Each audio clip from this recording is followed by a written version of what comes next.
내게 붙어 있어 열매를 맺지 아니하는 가지는 아버지께서 그것을 제거해 버리시고 무릇 열매를 맺는 가지는 더 열매를 맺게 하려 하여 그것을 깨끗하게 하시느니라. 너희는 내가 일러준 말로 이미 깨끗하여졌으니 내 안에 거하라. 나도 너희 안에 거하리라. 가지가 포도나무에 붙어 있지 아니하면 스스로 열매를 맺을 수 없음같이 너희도 내 안에 있지 아니하면 그러하리라. 나는 포도나무요 너희는 가지라. 그가 내 안에 내가 그 안에 거하면 사람이 열매를 많이 맺나니 나를 떠나서는 너희가 아무것도 할 수 없음이라. 사람이 내 안에 거하지 아니하면 가지처럼 밖에 버려져 마르나니 사람들을 그것을 모아다가 불에 던져 사르느니라.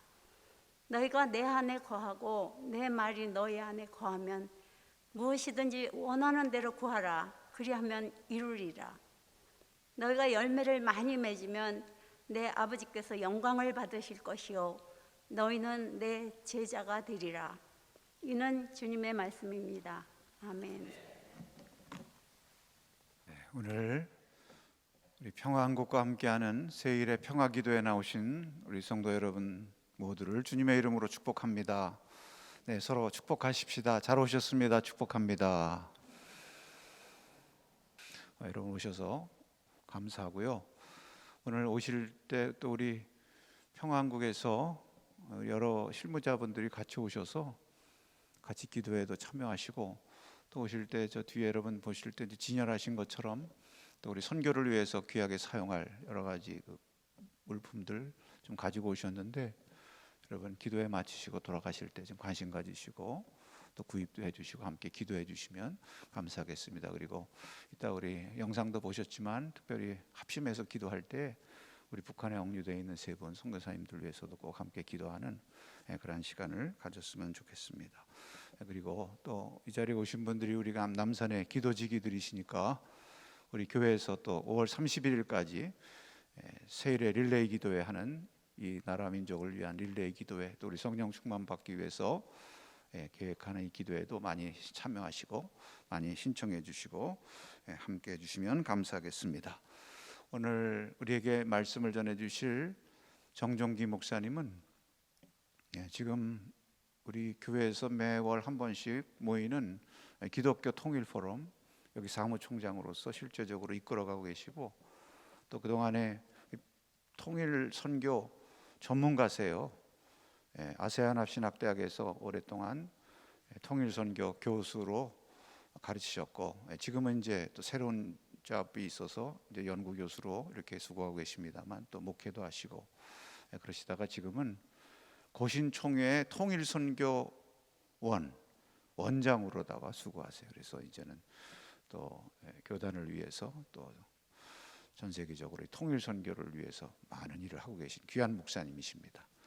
이제 오늘 우리에게 귀한 말씀 전해 주실 때 여러분 큰 은혜 받으시고 또 함께 귀한 사명을 위해서 더 귀하게 쓰임 받는 저와 우리 모두가 될 수 있기를 축복합니다. 네, 우리 이제 목사님 나오셔서 말씀 전하실 때 우리 박수로 한번 맞으시겠습니다. 박수해 주시기 바랍니다.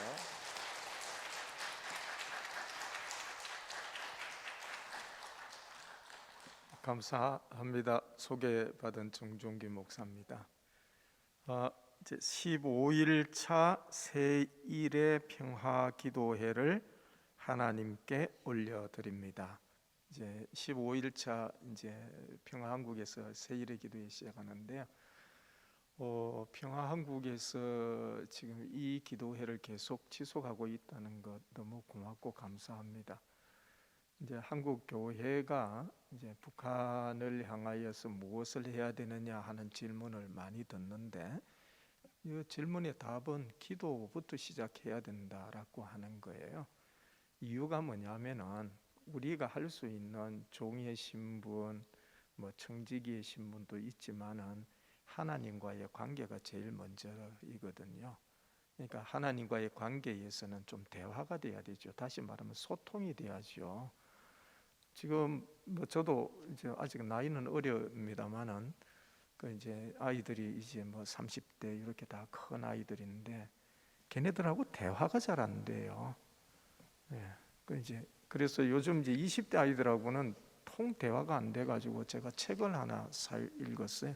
책이 뭐냐면 요즘 것들은, 이제 이런 책 제목입니다.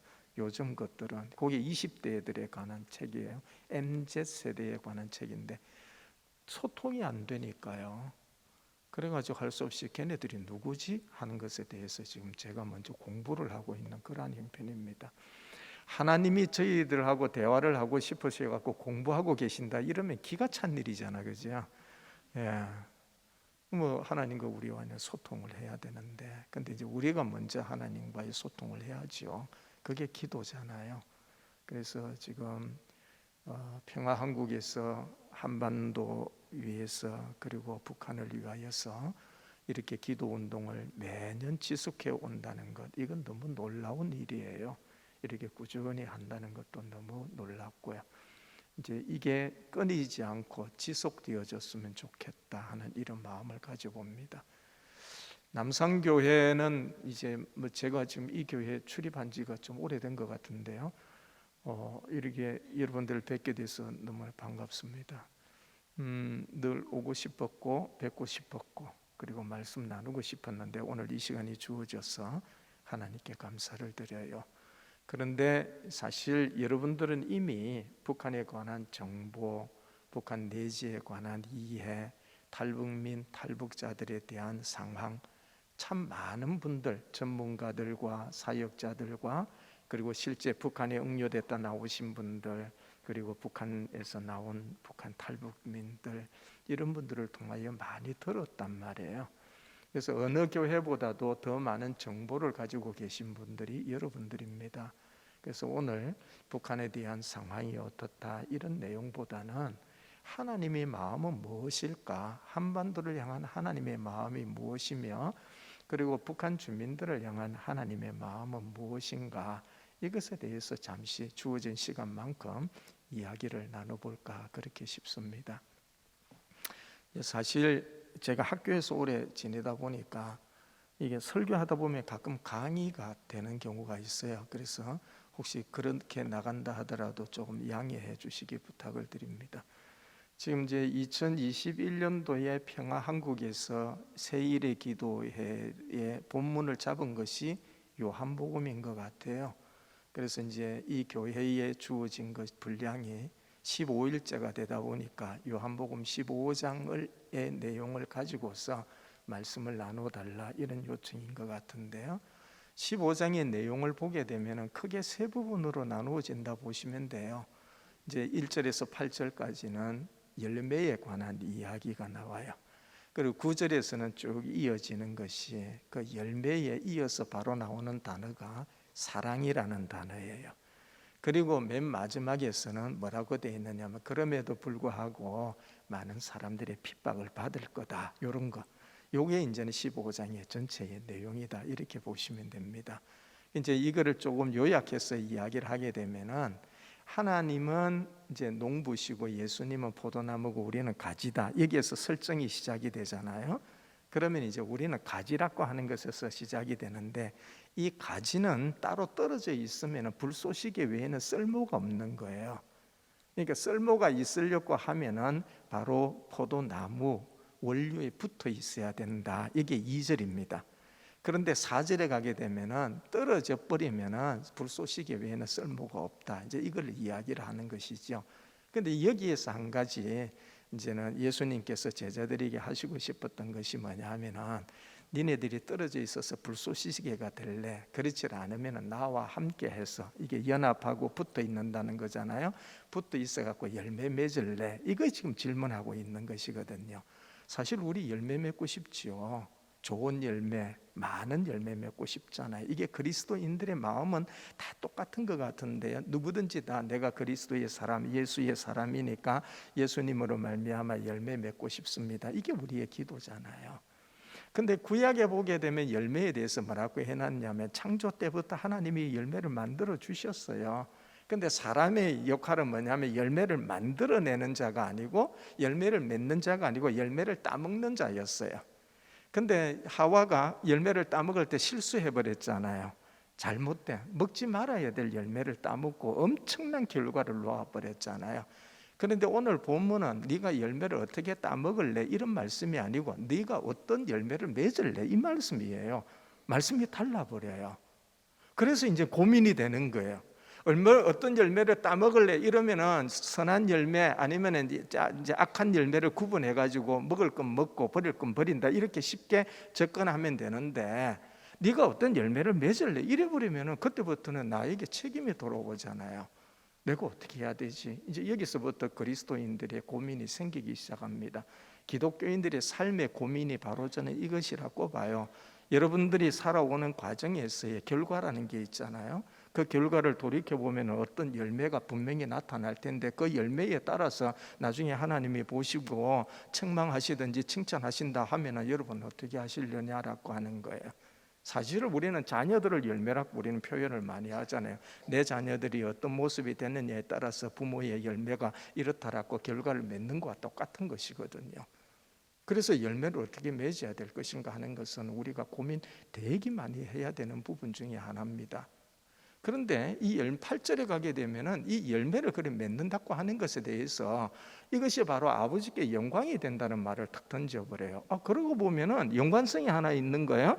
내가 열매를 어떻게 맺어야 될까 굉장히 고민을 하고는 있지만은 그 결과가 무엇이냐면은 내가 열매를 맺음에 따라서 하나님이 영광을 받으시는구나 하는 것을 우리가 알 수가 있어요.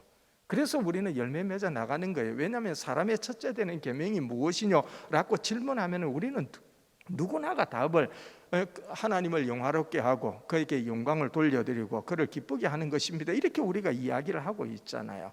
그러니까 이게 그리스도인의 사명이고 그리스도인이 나가는 목표잖아요. 이렇게 살아야 되는 것이죠. 그러니까 결국은 그러면 내가 어떻게 하나님께 영광을 돌려드립니까? 라고 질문을 했을 때에 오늘 요한복음 15장에서는 예수님께서 우리들에게 가르쳐 주시는 방법 하나가 열매 맺으면 된다는 거예요. 간단하게 끝나버렸어요. 나는 하나님께 영광 돌리고 싶습니다. 이사야서 43장으로 가게 되면 인간을 만드신 목적이 뭡니까? 그를 영화롭게 하고 그게 영광 돌리는 겁니다. 이렇게 탁 던져주고 계시는 것. 이게 인간의 삶의 목표거든요. 하나님이 우리를 만드신 목적이 뭐냐? 영광. 이렇게 되어 있더란 말이에요. 그런데 그 영광 어떻게 돌려드릴까? 이것이 그리스도인의 항상 우리들에게 있어서 고민스러웠는데 이제 요한복음 15장에 와가지고서 탁 던져주는 것은 열매 맺으면 된다라는 말이란 말이에요. 너무 고맙잖아요. 간단하게 끝낼 수 있도록 만들어 주셨으니까. 근데 문제는 어떤 열매냐 하는 것이죠. 근데 또 조금 부담스러운 말씀을 예수님이 우리에게 던져 주셨어요. 그게 부담스러운 내용이 뭐냐면은 조금 더 본문을 읽어보게 되면은 이왕 열매 맺을 거 많이 맺으라 이런 말씀을 하시는 거예요. 사실 우리가 열매 맺기 쉽지는 않거든요. 근데 많이 맺으라고 하니까 이게 좀 부담스럽기는 해요. 그래서 돌이켜보면 내 삶에 어떤 열매를 얼만큼 많이 맺어봤을까 한번 돌이켜보면 조금 씁쓸한 우리의 모습들을 보기는 하잖아요. 자, 여기에 계신 여러분들께 한 가지 부탁드리십시다. 이왕 열매 맺을 거 많이 맺으십시오. 남산교회 저는 충분히 하리라 보고, 특히 여러분들은 아까 목사님 말씀하시기를 기도하는 사람이라고 말씀하셨어요. 기도는 분명히 열매가 다 뒤따라옵니다. 이게 성경이잖아요. 기도는 분명히 열매가 뒤따라오는데 그 기도의 열매가 좀 많이 풍성히 주릉주릉 열렸으면 좋겠다. 이렇게 저는 말씀드리고 싶습니다. 근데 저에게는 묻지는 마십시오. 많은 열매를 어떻게 하면 맺을 수 있습니까? 그거 저에게 묻지 말아 달라는 거예요. 왜냐하면 제가 돌아봐도 저희가 많은 열매를 맺었다고 볼 수가 없기 때문에 저는 방법론을 여러분들에게 가르쳐 줄 수가 없습니다. 근데 한 가지 성경에서 예수님께서 우리들에게 방법 하나 가르쳐 주신 것이 있어요. 그게 또 너무 감사해요. 내가 방법을 찾아 나가려고 하면, 다시 말하면 교수인 저희들은요 주로 전략, 전술 이런 걸 만들어내는 거거든요. 머리 굉장히 아픕니다. 밤새 끙끙 앓아도 한 줄도 못 쓰는 경우도 굉장히 많아요. 근데 예수님께서 오늘 네가 고민할까 봐 하나 던져 이미 답을 가르쳐 주고 계시더라고요. 그게 무엇이냐면 이거예요. 2절과 4절에 나오는데 나하고 붙어 있으면은 요거예요. 4절에는 거꾸로 말하고 있죠. 나에게 떨어지면 열매 없어 이렇게 말하고, 2절에는 붙어 있으면 열매 맺어. 그 말이 그 말이잖아, 그죠? 그 말이 그 말이에요. 그러면은 간단하게 이야기하면은 예수님과 붙어 있으면은 많은 열매 맺는다 이런 말로 요약할 수 있는 거예요. 난 이 말씀이 너무 좋은 거예요. 사실 우리는 예수님 때문에 산다 이렇게 이야기를 하잖아요. 그러니까 예수 믿는 사람은 예수님과 함께 하는 것이니까 이건 너무 당연한 것이잖아요. 그러면 이 당연함 속에서의 결과가 무엇이냐면 열매 맺는데, 열매도 한두 개 맺는 게 아니라 많은 열매를 맺는다 이런 뜻이 되잖아요. 그래서 저는 할렐루야라고 이야기하고 싶은 거예요. 여러분들은 열매 맺는 자입니다. 이게 놀라운 거죠. 근데 이제 여기에서 한 가지 문제가 생긴 것이 있어요. 그게 뭐냐면은 우리가 예수 믿는다라고 이야기를 하고 내가 예수님과 함께합니다라고 하는데, 근데 주변 사람들이 그렇게 이야기를 안 하는 경우가 가끔 생겨요. 그게 무엇이냐면 너 정말 교회 다니는 거 맞냐? 너 권사 맞아? 너 목사 맞아? 이런 이야기 딱 들어버리면 그들의 눈에는 예수님과 나와 함께하는 모습이 안 보였다는 뜻이잖아요. 이게 오늘 한국 교회의 문제 중에 하나잖아요. 지금 많이 매스컴에서 한국 교회를 욕하고 있고, 심지어 한국 교회의 성도들 자체들도 한국 교회를 욕하고 있어요. 한국 교회 이래서는 안 된다 이거잖아, 그죠? 그 이유가 뭐예요? 한국 교회 교회당은 많고 성도 수는 많고 교회 예배는 많이 벌어지는 것 같은데 결과적으로 보게 되면 예수님과 함께 있는 모습이 별로 안 보이더라 이거잖아요, 지금요. 그래서 많이들 지적하고 있고 문제가 생기고 있잖아요. 그러니 이게 우리들에게 있어서는 오늘날 기도 제목이 될 수밖에 없어요. 이런 상황에서의 한반도 상황을 볼 수밖에 없고, 이런 상황에서의 북한 상황을 볼 수밖에 없다고 한다면은 우리는 버거운 거예요. 왜냐하면 나도 지금 하나님과 함께 예수님과 함께 살아가기가 버거운데 주변을 돌아볼 만한 형편이 안 된다 이렇게 나오는 거죠. 이게 오늘날 한국 교회예요. 저는 지금 참 많은 교회를 돌아다니는데요, 많은 목회자들 만나고 교회 강의하고 이렇게 단체들 만나고 하는데 이야기해 보면은 뭐라 그러냐 하면은요, 북한 선교 관심 없어요 이거예요. 돌아볼 형편이 안 된다는 거예요. 지금 우리 교회도 급하다는 거예요 지금. 이게 지금 한국 교회의 일부분의 이야기들이라고 하는 거죠. 돌아볼 형편이 안 돼. 나도 어려우니 돌아볼 형편이 안 된다. 나도 안 되는데 어찌 그까지 돌아보겠느냐라고 하는 것이죠. 그래서 저는 여러분들에게 이야기를 합니다. 그렇게 이야기할 수밖에 없는 우리의 상황을 두고 기도합시다 하는 거예요. 그래서요, 한반도 문제 그리고 특히 북한 선교의 문제는 뭐부터 돼야 되느냐 하면은 나부터 돌아봐야 돼요. 그리고 교회를 돌아봐야 되고요. 나부터 돌아보고 교회를 돌아본다는 의미가 무엇이냐면 바로 기도하는 것부터 시작이 돼야 돼요. 네? 내가 하나님과의 관계, 그리스도와의 관계가 서 있질 아니하면은요, 무엇을 해도 안 되는 거예요. 그래서 오늘 본문 중에 한 절은 뭐라고 이야기하느냐면 이렇게 이야기를 하고 있거든요. 내 말이, 내 말씀이 네 안에 거하면 네가 무엇이든지 이야기하면 다 이루리라 이런 말씀을 던져버리고 있는 거야. 그거는 관계성 이야기하는 거거든요. 관계가 돼 있으면 결과가 나와요. 근데 우리 아무리 부르짖어도 참 이게 잘 응답이 잘 안 되는 이유가 뭘까? 그것은 관계 설정이 아직도 제대로 이루어지지 않았다라고 표현할 수 있는 거예요. 그래서 평화한국 하나 부탁해요. 새일의 기도회 매년 하고 있지만은 정말 더 많이 신중하게 고민해야 될 것은 한국 교회가 얼만큼 하나님과의 관계를 잘 맺어가고 있는가 하는 부분도 고민을 많이 하셔야 돼요. 물론 한국 교회라고 제가 표현했지만은 북한 선교하고 있는 단체들을 또 이야기를 하고 싶어요. 북한 선교하는 단체들의 단점 하나를 이야기해 볼까요? 저는 참 많은 단체들을 연결하고 있잖아, 그죠? 그 단체들의 단점이 뭐냐면 사역 너무 잘해요. 목숨 내놓고 합니다. 진짜 목에서 피가 날 정도로 열심히 하고 있습니다. 그런데 관심이 어디 있느냐 하면은 일에 너무 관심이 많아요. 제가 이렇게 이야기하는 것은 일에 관심이 많다고 하는 것은 본질하고는 조금 떨어져 있더라라고 하는 거예요. 본질하고는 너무 떨어져 있더라. 한국 교회가 사실 북한을 바라보는 시각은 크게 세 가지로 변화가 일어났다고 보시면 돼요. 첫 번째는 뭐냐면 1945년도에 해방이 되고 난 다음에, 그러고 난 다음에 1950년도에 전쟁이 일어나고 51년도에 일사후퇴로 해가지고 북한에 있는 기독교인들이 굉장히 많이 남한으로 내려오잖아요. 근데 이 그리스도인들이 하나 기도하는 게 뭐냐면 얼마 가지 안에서 내 고향으로 돌아갈 것이야 라고 이야기를 하는데, 근데 문제는 막혀버렸잖아요. 그게 뭐냐면 공산주의에 막혔기 때문에 반공, 공산주의를 반대합니다. 멸공, 공산주의를 멸해야 됩니다. 이게 우리의 기도 제목이었어요. 그게 바로 북한을 바라보던 한국교회의 시각이었어요. 그런데 이것이 감사하게도 1973년도에 김창인 목사님에 의해서 씨앗 선교회, 북한 선교회가 하나 생겨남으로 말미암아 그때부터 북한 선교라는 단어가 처음 튀어나오기 시작을 합니다. 하지만 이것이 크게 성장하지 못합니다. 왜냐하면 정치적 상황에 맞물려 버립니다. 그렇게 되어지자 1993년도부터 해가지고 북한이 어떻게 일어나느냐 하면 내부적으로 굉장히 많은 어려움이 생기기 시작을 해요. 그래서 김일성이 죽기 전에 우리에게 쌀을 좀 보내줬으면 좋겠다 이렇게 요청이 오자 한국교회가 들고 일어나서 쌀을 보내는 운동이 일어나죠. 특히 95년도부터 북한의 고난의 행군이 일어나서 300만 명 정도의 아사자가 일어나고 약 50만 명이 중국 땅으로 넘어가서 먹을 것을 구하러 가는 대량 탈북 사태가 일어납니다. 그때 한국교회가 가만히 있지 않았습니다. 모든 한국교회가 일어나서 그들을 돌보기 시작했죠. 탈북기 생겨나자 탈북자들이 전 세계로 흩어지면서 특히 남한으로 들어오는 일들이 일어납니다.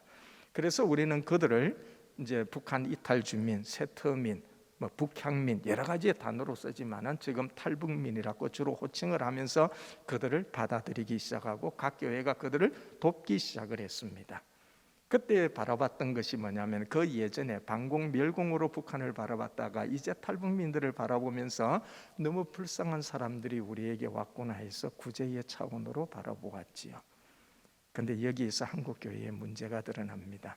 3만 5천 명의 이제 탈북민들이 한국 땅에 들어와서 각 교회를 90%가 다 다녔지만은 3년이 지나고 나면은 약 10%만 남습니다. 나머지는 교회를 다 떠나버립니다. 떠나버리는 가장 큰 이유 중에 하나가 이들이 그동안에 몰랐던 자본주의가 몸에 들어와서 먹고 살기 위해서 교회를 떠나는 경우가 생깁니다. 그런데 제가 연구조사해 보니까 먹고 살기 위해서 떠나는 것보다도 더 큰 문제 하나가 한국 교회에서 자기를 거지 취급하더라라고 하는 차별의 문제가 더 심각했습니다. 자, 우리는 그들을 도우려고 엄청 노력을 했습니다. 물질도 갖다 붓고 사랑도 갖다 붓고 모든 걸 다 했는데 그들은 어떻게 느꼈느냐 하면은 나를 차별하더라 이렇게 느끼기 시작을 한 겁니다. 이게 기가 찬 일입니다. 제가 연구했지만은 이게 정말 맞을 거라고 할 정도로 뒤통수 맞았습니다. 저도 북한 이제는 그 사역을 하는 교회를 담임했었기 때문에 이 탈북민들하고 계속 같이 주일마다 지내고 있었단 말이에요. 근데 걔네들한테 뒤통수 맞은 거잖아요. 왜 이렇게 되어졌지? 거기에 원인을 한번 분석해 보았습니다. 그 원인의 결과가 무엇이냐면 한국 교회가 그들을 복음의 대상자로 본 것이 아니고 구제의 대상자로만 보았습니다. 그래서 불쌍하니까 먹을 것 하나 더 주고, 차비가 없을 것 같아서 차비를 주고, 공부할 수 없을 것 같아서 장학금 주고, 돈으로 주고 그들을 엮어버렸던 것입니다. 그래서 그들이 여기에서는 더 이상 자기의 살 길이 없다라고 생각을 하고 교회를 떠나기 시작을 한 겁니다.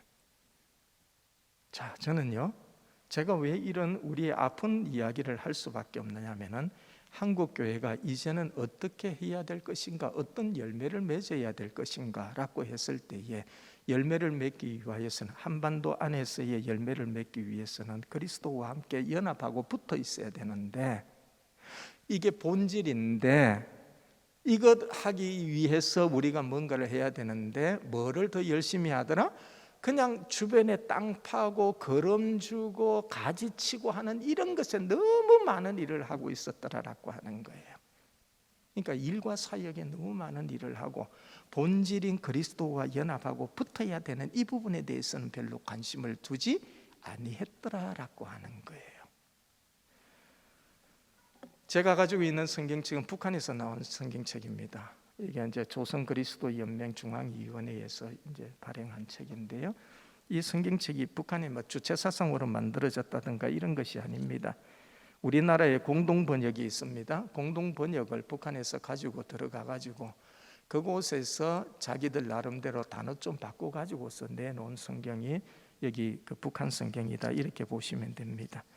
그래서 이 성경책을 읽어보면은 상당히 많은 부분이 이해가 되어지는데, 그 중에 로마서 1장 17절을 보게 되면은 이렇게 번역을 해놓았습니다. 제가 읽어볼게요. 복음은 하나님께서 인간을 당신과 올바른 관계에 놓아주시는 길을 보여주십니다. 인간은 오직 믿음을 통해서 하나님과 올바른 관계를 가지게 됩니다. 성경에도 믿음을 통해서 하나님과 올바른 관계를 가지게 된 사람은 살 것이다 라고 하지 않았습니까? 여기에서 번역해 놓은 것은 뭐라 그러냐면, 복음 자체가 하나님과 우리의 사이에 올바른 관계를 만들어가는 것이라고 이야기를 하고 있는 거예요. 로마서 1장 17절요, 개역 개정판 읽어보거나 옛날 개역판 읽어보면 잘 이해가 안 가요. 그냥 이신칭의 오직 의인은 믿음으로 말미암아 살리라고 하는 그것만 가지고 우리는 외워 있을 뿐이에요. 근데 이 성경에서의 번역은 이것은 바로 하나님과 우리 사이에 올바른 관계를 만들어내는 것이다라고 복음 자체를 정의를 내려놓았다고 하면은, 자, 이제 우리가 해야 될 것이 뭐냐면은 북한 사역과 그리고 난 다음에 한반도 안에서 일어나는 이 문제를 무엇으로 한국 교회가 보아야 되느냐면은 복음으로 돌아가는 일을 다시 해야 된다는 거예요. 다시 말하면은 북한에 있는 굶어 죽는 사람을 얼만큼 다시 살릴 것이냐 하는 것도 우리들이 해야 될 일이에요. 그걸 하지 말자는 게 아니에요. 그들의 인권 문제, 매맞는 사람들에게 매맞지 않게 하는 것도 마찬가지고, 감옥에 갇힌 사람들을 풀어주는 것도 그리스도가 하셨던 일 중에 하나예요. 그러나 더 먼저 해야 될 것이 뭐냐면, 그들이 하나님과의 관계가 어떻게 맺어질게 할 것이냐 하는 것에 대해서 우리가 먼저 고민해야 된다 하는 거예요. 이거를 너무 생각 안 하고 사역에만 너무 집중하고 있더라라고 하는 것이죠. 기도도 마찬가지예요. 세일의 기도 운동요, 기도하는 것 자체가 하나님과 나와의 연합된 관계를 더욱더 돈독하게 만들어 나가야 되는 것이지, 기도하는 운동, 무브먼트에 끝나서는 안 된다라고 하는 거예요. 우리의 예배도 마찬가지고 우리의 삶 자체도 마찬가지예요. 항상 겸손하게 내가 앞에 서야 될 것은 뭐냐면은, 주님, 내가 하나님과 주 앞에서의 주와 나와의 관계가 무엇이냐, 어떤 관계, 올바른 관계라 되어 있어요. 올바른 관계를 맺고 있느냐 아니냐라에 고민하면서 우리가 생각해 보아야 됩니다. 저는 예장고신청 목사이기 때문에 예정론을 믿고 있습니다. 에베소서 1장 4절에 보게 되면 태초에 하나님이 우리를 이제 예정해 놓으셨다, 정해 놓으셨다, 이거를 저는 믿고 있는 사람입니다. 자, 그렇다고 하면은 우리만 그러십니까? 아닙니다. 저는 북한 안에도 있다고 봅니다. 북한 주민들 안에도 하나님이 예정하신 자가 있다고 보는 겁니다. 그런데 성경에 보게 되어지면은 복음이 전해지는 과정을 크게 4가지로 이야기를 합니다. 그 과정이 뭐냐면은, 누군가가 복음을 전하는 경우가 있고, 아니면은 복음을 듣기 위하여 자발적으로 나오는 경우가 있습니다. 네. 둘 중에 하나를 해야 됩니다. 누군가에게 듣든지 아니면 누군가에게 듣기 위해서 내가 나오든지. 그런데 북한의 상황을 여러분들이 잘 아실 것입니다. 1995년도 이전까지만 하더라도 거주 이전에 자유가 없었습니다. 옆 동네를 함부로 갈 수가 없었습니다. 도와 도 경계선은 넘기가 어려웠습니다. 이것이 바로 북한의 상황입니다. 그러한 상황에 있던 이 북한에 복음을 전하러 들어가려고 했을 때 누군가가 들어오게 허락을 했느냐? 천만에 아무도 허락하지 않았습니다. 그저 오늘 영상에서 봤던 3사람, 억류되어 있는 3사람, 복음을 전하기 위해서 들어갔지만 그들은 간첩죄로 전부 다 잡혀서 억류되어 있습니다. 체제 전복죄입니다. 이거는 위험한 죄 중에 하나입니다. 북한은 허락하지 않습니다. 성경 소지한 것만 가지고도 사형을 시키는, 공개 처형시키는 곳이 북한입니다. 그곳에 복음을 들을 기회가 하나도 없습니다. 그런데 어떻게 하면 좋습니까? 하나님이 예정해 놓으신 자가 있습니다. 자, 로마서 10장 17절로 가게 되면 믿음은 어디에서 난다고 합니까? 믿음은 들음에서 난다 그랬어요. 들어야 되는 거예요. 그런데 북한 주민들 예정되어 있다 하지만 들을 수 있습니까? 들을 수가 없어요. 로마서 이제 10장에 가면 14절에 가게 되면은 전파하는 이가 없이 어찌 들으리요라고 이야기를 하고 있어요. 전파하는 이가 있어야죠. 북한에 전파하는 사람이 없는데 어떻게 그 복음을 듣고 할 수가 있어요? 믿음을 가질 수가 있어요. 에베소서 2장에 가게 되면은 믿음으로 구원을 얻는다고 되어 있단 말이에요. 믿음의 전 단계는 바로 들음이 있어야 돼요. 믿음이 있어야 돼요. 믿음은 들음이 있어야 돼요. 어떻게 하시렵니까? 그래서 하나님이 계획하신 것 하나가 저는 이것이라고 봅니다. 북한에 대량으로 탈북이 일어날 수 있는 조건을 만드신 것이 무엇이냐면 고난의 행군이라고 봅니다.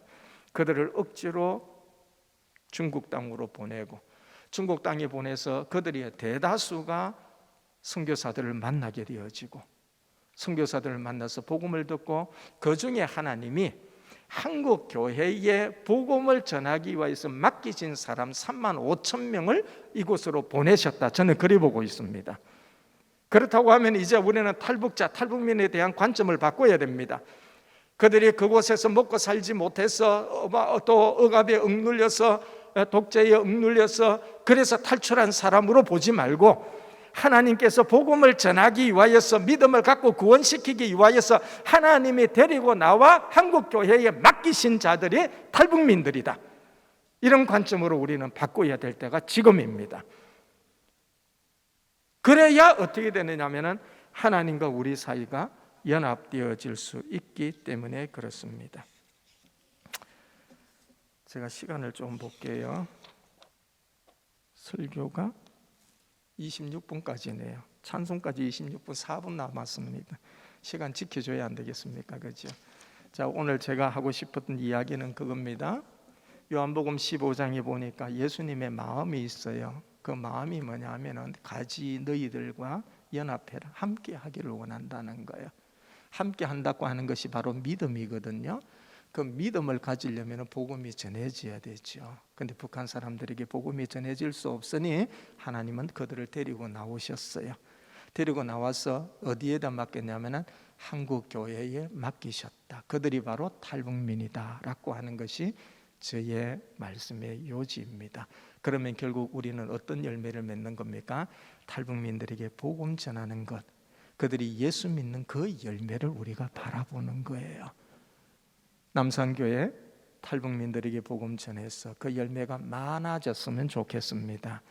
그게 많은 열매라 그랬으니까요. 물론 많은 사람들에게 못하셔도 괜찮습니다. 한 영혼이 천하보다 귀하다고 하셨으니까요. 바로 그 한 사람이라도 복음을 전하십시다. 내가 뭘 도와주려고 하지 말고 복음을 전해서 예수 믿게 해서 예수 믿은 그가 이 땅의 삶을 적응하며 살아갈 수 있도록 우리가 기도하고 도와줄 수 있는 교회가 되어지고, 그리고 새일의 교회, 이 기도회를 하는 모든 교회가 함께 이 일에 동참해 나가기를 부탁을 드립니다.